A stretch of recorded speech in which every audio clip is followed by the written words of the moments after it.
I have managed to buy 2 properties that have gone up more in value than other property types. So in this video, I want to share the difference between buying this property to this property and how you can use this to make an extra $100,000 when it comes to sale. What is up everybody, Gifford here and welcome to my channel. So why is buying the correct type of property important? Buying the wrong type of property for your first house can set you back many years depending on your goals. But in general, you want to sell a property for more than you bought it. For low income earners, affording a house is a must-do step for financial security. First, it's important to know the 4 main property types. The link to this information will be in the description. Later in this video, I'll show you how to look up the title of the house and what property type it is. Just note that in your country, this information will be from a different source. However, you'll have similar government services that can provide this.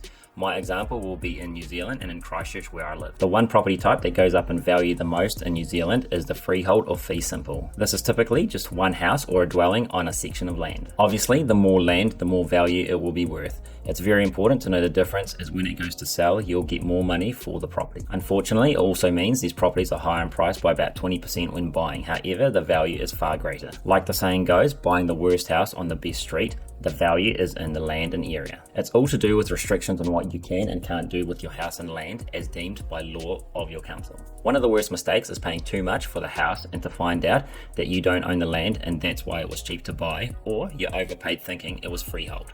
The restrictions can be felt.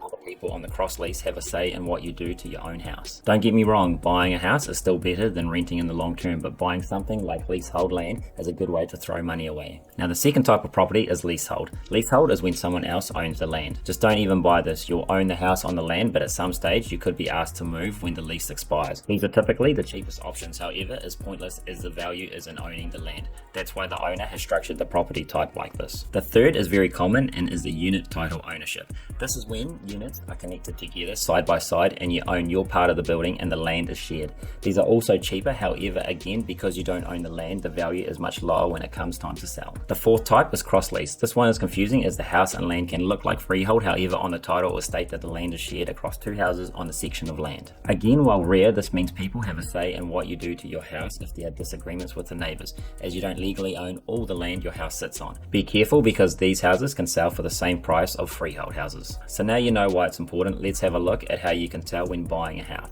I'll use a popular NZ website called TradeMe. Going over to the computer, so now you know why it's important, let's have a look at how you can tell when buying a house. And let's just use the city where I live in and then put the price range to $450,000 to $600,000 with at least 2 bedrooms and click search. So it's going to come up with the results of what you plugged in. Here it has the details about the house and is pretty much the quickest way to tell if the house is a freehold or a cross lease. And remembering, we're not going to bother with anything that's leasehold. So let's have a look at this example here. It's telling us it's 3 bedrooms, 1 bathroom, 1 car garage, and also the size of the property, which is 72 meters squared here in Christchurch. And you can see here that it's got this extra bit here, and this means the land. So this tells you that the land is actually freehold and there's 482 square meters of what you own. Now looking up here is a perfect example. This has 3 bedrooms, 1 bathroom and 2 car garaging, and this tells you here that it is cross lease because the land is actually shared with another property. Again, as we're scrolling through, you can see here that this has some land, so that's with freehold, again freehold. And as we continue down here, normally buildings that are connected together do not have land in them, or they do and it's very little, but this one here again will, if we click into it, we'll go into a cross lease type of situation because this is what you own and is connected to another building here. This looks like 1, 2, 3, 4, 5, 6 properties on here, so all these 6 properties will be on the one title.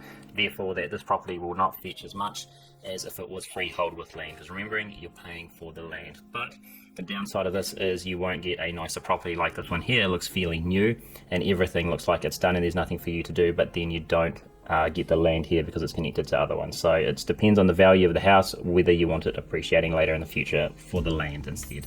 So here's a house here that I found, and I took the screenshot a little while ago, so this is why it's currently not up anymore. But this one here is a 4 bedroom place, 2 bathroom, 1 living, and you can see here that it is 110 square meters, and this has land with it, so it's a freehold. And they're asking for $390,000 or over there, and the reason for that is because the house is a little bit older, and you can see here the house is older, but it does have a lot of land with it. And here's a picture of the land of what was in the advertisement, so plenty of land here. And inside it looks like they've done it up, but we're not really worried about for this example. So if we compare this to the leasehold property, which is still up, and they're asking $449,000 for it, and it's 3-bedroom, 1-bathroom, and 81 square meters, see that the land is not specified here, therefore this is a cross lease. And in my mind, this property will appreciate less than the other ones because there's a lot more potential buyers out there who want to buy the land as well. And if we just have a look at the photos of this place, it looks like a good place, a good starter home. Obviously, this is not for people in their second to third, fourth home because it is pretty basic, although it is in the lower amount. They're wanting a nicer house at that stage.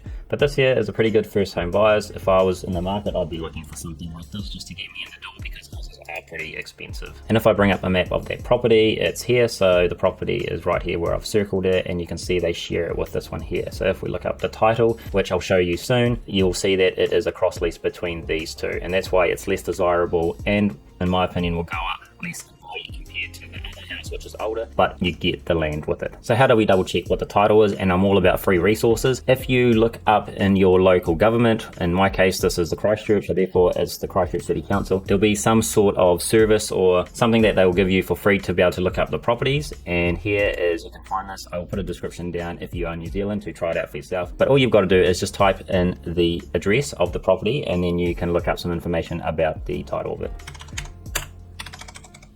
So I've started typing it in and it comes up, and I'll just click it. So here's some basic information about it. There's the address of the property. It's got its legal description. As you can see, it's under one title, which means it is freehold fee simple. And in the lower part, this is just sort of the valuation that the council gives you. So it's RV or CV or whatever they call it. Its land value is 520, 10,000 improvements. So the capital value is 530,000. And we can see here that the person pays rates to the council for $2,864. So basically the main point is that it is under one title and is not cross lease. So let's have a look at the other one and let's type in its address. So let's clear that.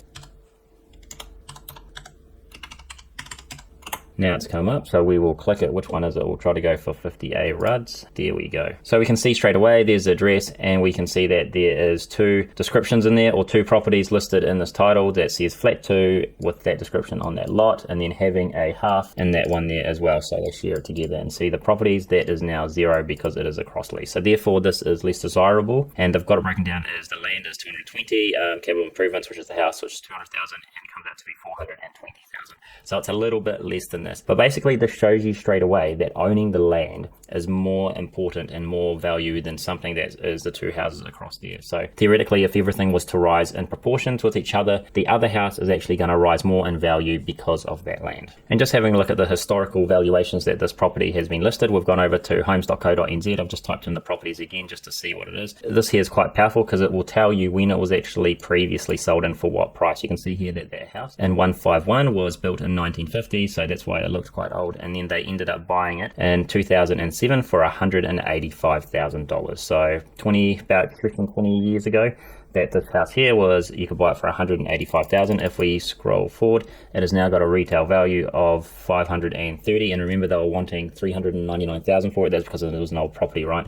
But you can see that the value in this particular case has gone up. And having a look at homes.co.nz, we can see that the real estate agent has actually listed it here because that site is all about for real estate agents. And if we look at its history and its timelines, this house was built in the 1980s. So someone obviously subdivided it. It was their home and they decided to build another home at the back. Again, in 2005, this was sold for $163, pretty much the same as that other property.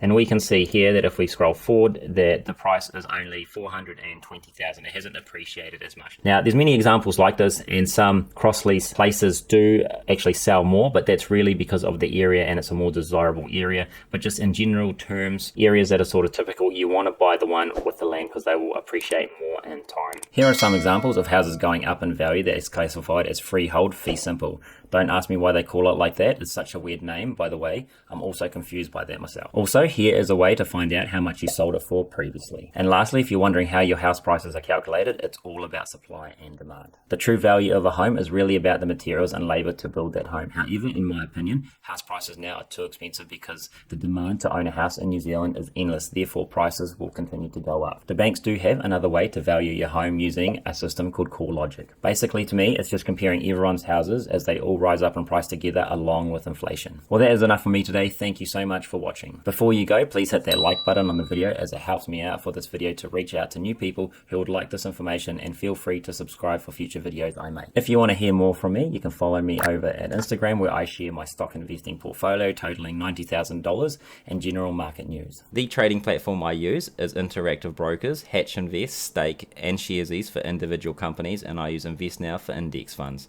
If you want to start investing, you can use any of my referral codes down below to start your own investing journey if you are from New Zealand. Click on this video if you want to learn more about buying a property in New Zealand, and I'll see you in the next video. Goodbye.